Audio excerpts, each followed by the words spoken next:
Gledate Gorenjska poročila na GIF TV. Dobar dan. Vlada je na današnji 89. seji sprejela predlog novele zakona o spodbujanju digitalne vključenosti. Spremembe, ki jih prinaša predlagana novela zakona, bo predstavila ministrica za digitalno preobrazbo Emilija Stojmenova Duh. Vlada je danes dala tudi soglasje k vsebini razpisa za vpis dodiplomske in magistrske študijske programe za študijsko leto 2024 in 2025. Več o tem minister za visoko šolstvo, znanost in inovacije Igor Papič. Najprej pa beseda ministrici Emiliji Stojmenovi Duh. Izvolite. Spoštovane predstavnice in predstavniki medijev ter ostali gledalci neposrednega prenosa. Danes smo sprejeli zakon o spremembah zakona o spodbujanju digitalne vključenosti. Sprejeta novela prinaša zgolj manjše spremembe zakona, ki pa stremijo k bolj učinkovitemu delovanju mehanizma za zagotavljanje dostopa do računalniške opreme. Podrobnejše določanje skupin upravičencev, ki so v okviru vsakokratnega javnega poziva upravičeni do izposoje računalniške opreme, se s predlogom zakona veže na veljavni načrt spodbujanja digitalne vključenosti.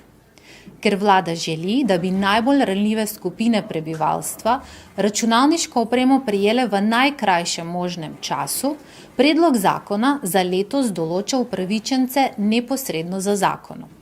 Namreč za razvoj digitalne pismenosti je bistvenega pomena, da imajo vsi otroci, vključeni v osnovnošolsko izobraževanje, tudi tisti iz socialno šibkejših družin, v domačem okolju na voljo ustrezno računalniško opremo. Zato sprememba določa upravičence, ki imajo vsaj enega otroka, ki je vključen v osnovnošolsko izobraževanje in so kot upravičenci do otroškega dodatka uvrščeni v prvi dohodkovni razred. To pomeni upravičence, katerih mesečni dohodek na osebo ne presega 221,46 evrov. Če ostane oprema, se lahko krog upravičencev razširi na drugi dohodkovni razred, ker povprečni mesečni dohodek na osebo ne presega 369,11 evra. Ne glede na to, da se stanje izboljšuje in je Slovenija v zadnjem desetletju med 39 bogatimi državami EU in OECD naredila največji napredek pri zmanjševanju števila otrok pod pragom revščine, je revnih otrok v Sloveniji še zmeraj 9,3%, torej 37 tisoč otrok, kar je zaskrbljujoče dejstvo, ki ga potrjujejo tudi podatki UNICEF-a. Zato je pomembno, da zagotovimo, da bodo predvsem otroci iz revnejših družin imeli dostop do računalniške opreme.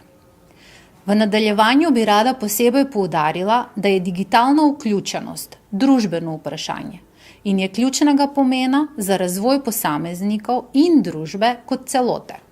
Računalniška oprema pa je pomemben del digitalne vključenosti. Omogoča dostop do interneta, ki je danes vir informacij, do znanja in zaposlitve. Poleg tega omogoča uporabo različnih digitalnih javnih storitev, kot so e-uprava, e-zdravstvo, e-izobraževanje in e-poslovanje. Zagotavlja, da nihče ne zaostaja zaradi pomanjkanja dostopa do interneta in računalniške opreme. Prepričana sem, da bo sprejetje tega zakona prispevalo k zmanjšanju digitalnega razkoraka v Sloveniji in omogočilo, da bodo ranljive skupine prebivalstva lahko enakopravno sodelovale v družbi. Digitalna vključenost pomeni socialno vključenost v digitalni dobi.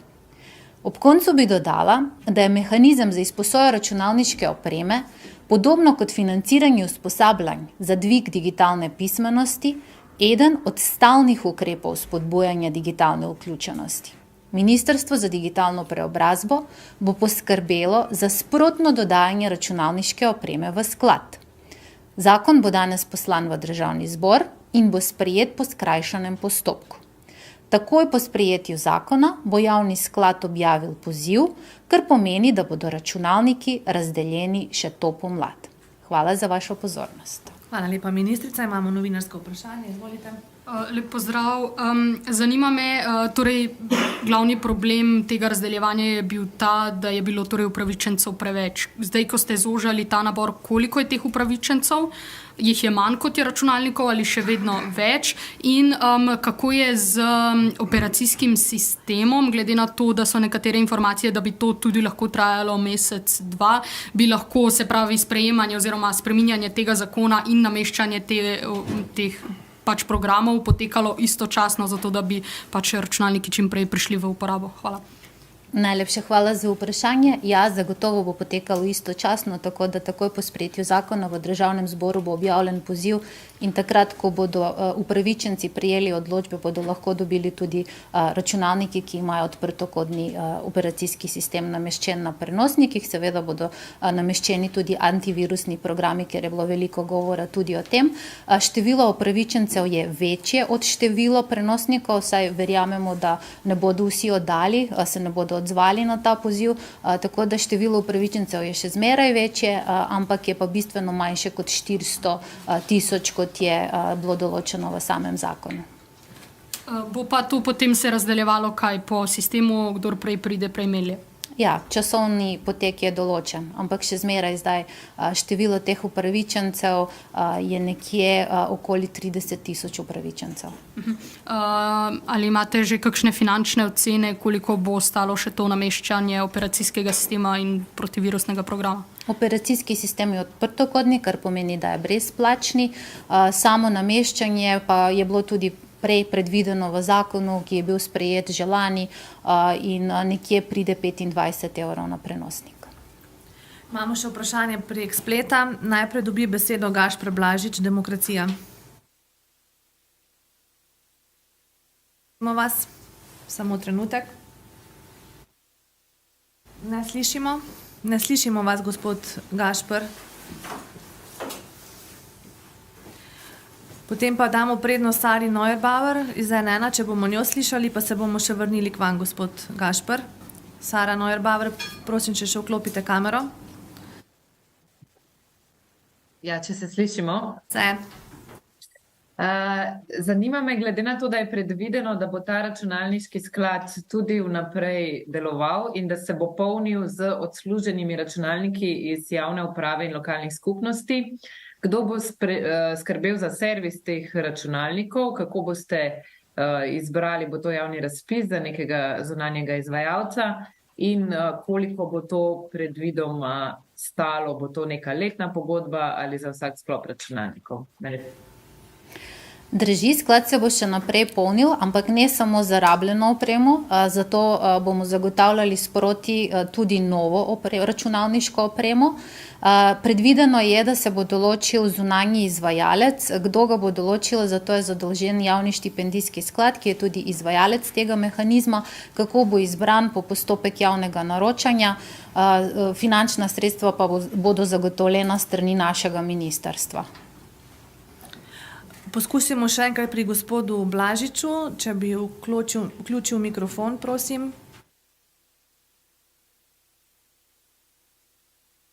Če imate mikrofon, vas žal ne slišimo. Mogoče res napišete. Vaše vprašanje?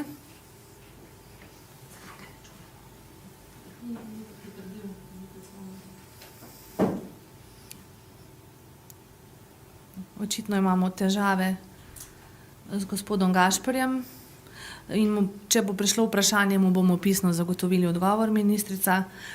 Zahvaljujem se vam, ker ni več vprašanj. Hvala lepa. Lep dan.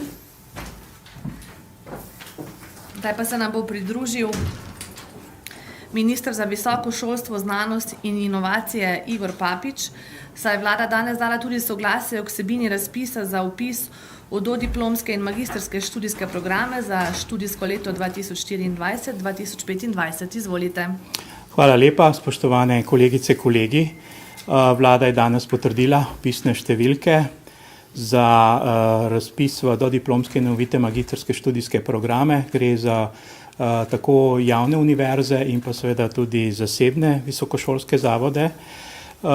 Seveda podrobne številke bojo kmalu na voljo na našem ministrstvu, na spletni strani ministrstva. govorimo o razpisnih mestih nekaj več kot 20 tisoč. Imamo seveda več kategorij. Prva kategorija so seveda slovenski državljani, državljani EU, potem imamo Slovence brez državljanstva in pa seveda tujce. Če samo navedem številke za prvo skupino, se pravi za slovenske državljane in pa primerjava z lanskim letom, gre za delno povečanje in sicer lani smo imeli 16.578 prostih mest, letos je na voljo 16.820 za nekaj 100.